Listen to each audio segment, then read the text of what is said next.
Uma criatura bizarra já matou 50 mineiros, e só a tripulação da Enterprise pode lidar com a crise no planeta Janus 6. Mas há surpresas pelo caminho, em The Devil in the Dark, episódio de Jornada nas Estrelas que vamos revisitar agora. Bom, vamos lá. The Devil in the Dark, um dos episódios mais queridos e amados de Jornada nas Estrelas. Um clássico, reconhecido até pelo próprio Gene Roddenberry como um dos 10 melhores da série, numa lista em que ele fez essa compilação em 1991, em comemoração aos 25 anos da Jornada Clássica. E esse episódio ele começa, na verdade, muito longe de Hollywood. A história dele começa na Hungria, porque foi lá que nasceu János Proháska. O János, ele migrou para Hollywood, e o principal trabalho dele em Hollywood era basicamente se vestir de macaco ou de gorila e interpretar macacos e gorilas. Ele mesmo fazia o traje e se apresentava nos filmes quando alguém precisasse de um. A relação dele com Jornada nas Estrelas, por sinal, começou em The Cage, o episódio piloto. Vocês vão de se lembrar que no piloto, quando o Capitão Pike é preso nas jaulas, e as jaulas adjacentes têm várias criaturas estranhas, uma delas é um macacão, basicamente, e ali aquele macacão era o János Proháska, já trabalhando em Star Trek. E ele fez um acordo com o pessoal da produção, né? Uma vez que a produção de ficção científica em geral em Hollywood estava aumentando, ele decidiu que ele não precisava se limitar a macacos e gorilas, mas ele também podia fazer alienígenas, monstros, criaturas. E ele combinou com a produção de Star Trek o seguinte: olha, se eu fizer uma coisa legal e vocês gostarem, vocês topam usar, o acordo é assim, se vocês toparem usar, eu também vou ter que vestir o traje. Vocês me contratam, é o pacote completo, é a criatura e eu pra atuar no lugar dela. E os caras falaram, não, beleza, vamos lá.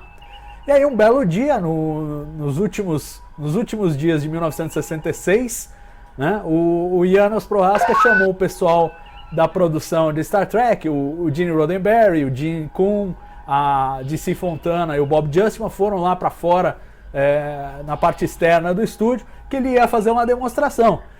E aí ele foi lá para longe, colocou o negócio e voltou caminhando na direção deles como a Horta, né? Hoje a criatura que a gente conhece desse episódio. Ele fez a demonstração ali da criatura, o Gene Kuhn adorou, achou incrível ele se arrastando lá e andando, aquela coisa bizarra.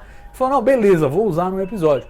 E naquela velocidade típica de Gene Kuhn, ele já produziu o argumento e rapidamente escreveu o roteiro. Diz a lenda que a primeira versão do roteiro, o próprio Gene Kuhn chegou a dar uma entrevista falando isso, ele escreveu em 4 dias. Aliás, acho que foi o David Gerrold que falou que ele escreveu em 4 dias. Não me lembro exatamente a fonte, mas o fato é, também não dá para saber pelos documentos da série se foi exatamente em 4 dias, mas o fato é que o Gene Kuhn era conhecido por escrever realmente muito rápido, e esse episódio tem uma peculiaridade. Ele é o único episódio, tirando o The Cage, que foi escrito de ponta a ponta pelo Roddenberry, ele é o único episódio da série clássica que só passou por um roteirista. O Gene Kuhn fez desde a primeira versão, desde o primeiro argumento, até a última versão do roteiro, as revisões do roteiro. Então foi 100% Gene Kuhn ali. Claro que ele recebia comentários e críticas em forma de memorando e conversa do pessoal da produção, dos consultores científicos da série. Inclusive, os consultores tiveram um impacto importante neste episódio, porque foram eles que sugeriram o uso de silício como a base química da criatura, né? Hoje em dia se aborda como uma especulação científica ali a possibilidade de vida baseada em silício, isso porque o silício é o elemento mais parecido quimicamente com o carbono, né? E tem uma versatilidade grande para formar moléculas, não tão grande quanto o carbono, mas tem ali uma grande versatilidade. Então havia essa especulação de que talvez pudesse haver vida não baseada em carbono, mas baseada em silício. Foram os consultores científicos que sugeriram. O Gene Kuhn originalmente tinha colocado uma outra substância lá qualquer, um outro elemento qualquer, e foi essa dica dos consultores que fez essa modificação no roteiro e tornou ele cientificamente mais interessante. Mostra como realmente havia uma preocupação na produção de Star Trek de fazer com que a série realmente tivesse uma base científica sólida, né? Inclusive, os comentários dos consultores foram parar no roteiro, porque eles discutiram os problemas de uma vida de silício, falaram que talvez só numa temperatura mais alta ela pudesse existir, provavelmente ela não poderia existir numa atmosfera de oxigênio. E aí o que aconteceu foi que isso foi incorporado no roteiro. Quando o McCoy e o Spock discutem a possibilidade de uma criatura de silício, o McCoy fala, não, poxa, mas é numa atmosfera de oxigênio, não teria como. E o Spock fala, não, talvez ela passe breves momentos numa atmosfera de oxigênio, mas viva no seu ambiente natural, no meio da rocha.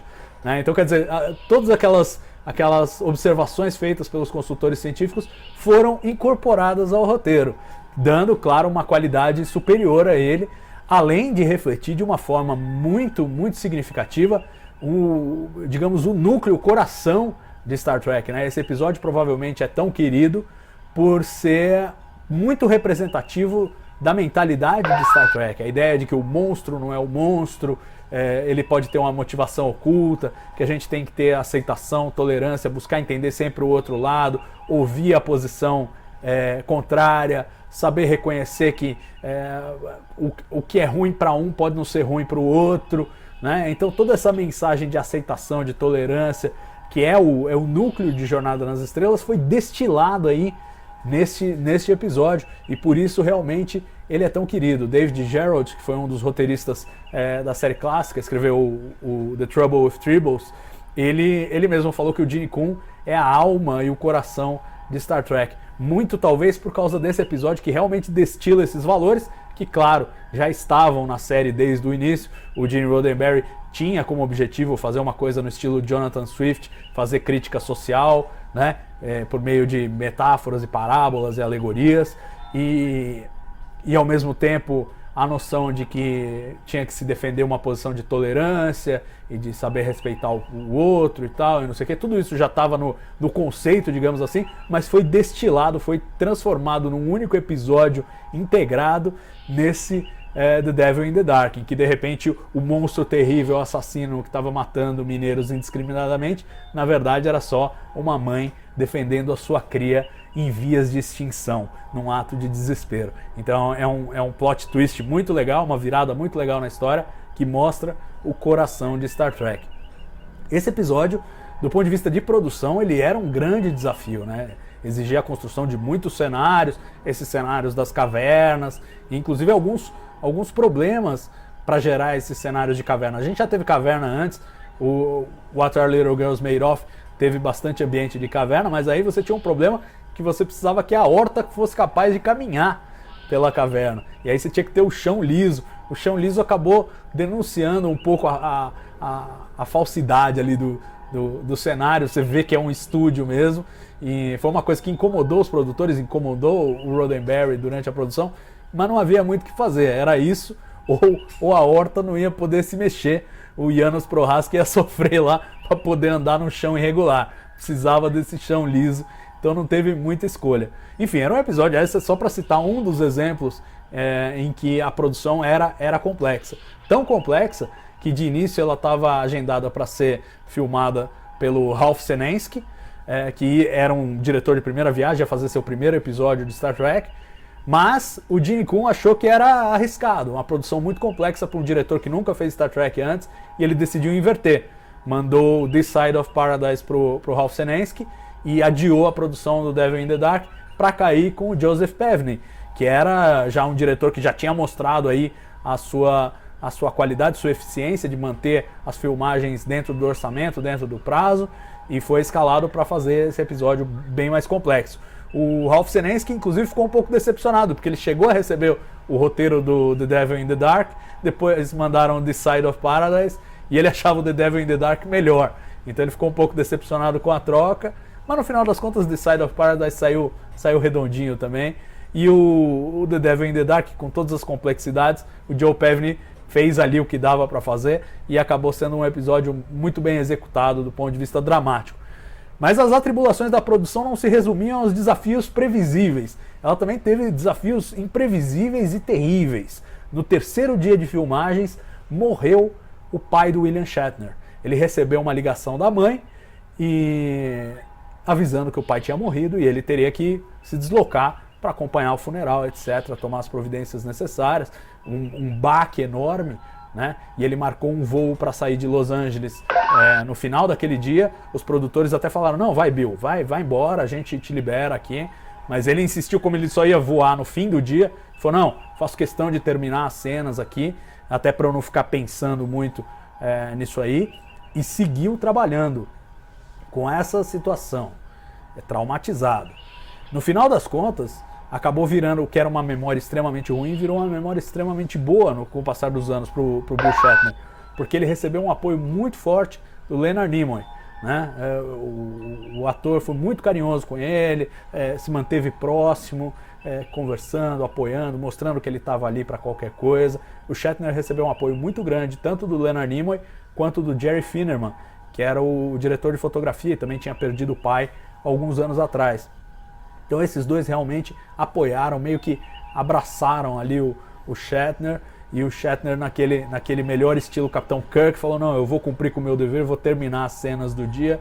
E foi um desafio enorme. Ele, claro, estava desconcentrado, errava falas, mas apesar disso, foi uma atitude muito brava, muito corajosa e não impactou na qualidade da atuação. A gente vê muita regularidade aí na interpretação do Shatner. Inclusive, algumas mudanças tiveram que ser feitas aí para atender a esse problema. Então as cenas em que o Spock se comunica com a Horta lá, a gente só vê, elas foram filmadas com um dublê de corpo do Kirk, né, o Ed Pesky, ficou como dublê de corpo para filmar de costas, né, e depois filmaram, depois que o Shatner voltou à produção, filmaram só as reações dele de frente. Dá para perceber alguns erros de continuidade, a postura do dublê de corpo estava diferente da postura dele, né? Um estava segurando o phaser, o outro não, um estava com o comunicador na mão, o outro não. Então dá para ver algumas diferenças, se você reparar essa cena você vai perceber. E outra mudança que foi feita era uma cena que tinha uma discussão entre o Kirk, o Spock e o McCoy, era para ser feita na Enterprise, acabou sendo feita no escritório do Vandenberg para economizar o tempo que eles iam levar para trocar de cenário, já prevendo que ia atrasar a produção. Então ela foi interrompida, teve um dia de folga, eles deram um dia de folga, depois veio o fim de semana e aí foi retomada quando o Shatner voltou ao trabalho. Apesar de todas essas atribulações, o episódio saiu realmente maravilhoso, né? E o próprio Shatner, por todas essas emoções pelas quais ele passou aí durante a produção desse episódio, classifica The Devil in the Dark como um dos episódios favoritos dele. Ele diz isso inclusive no livro de memórias dele, que The Devil in the Dark é o episódio favorito. Sem dúvida, um grande clássico de Jornada nas Estrelas.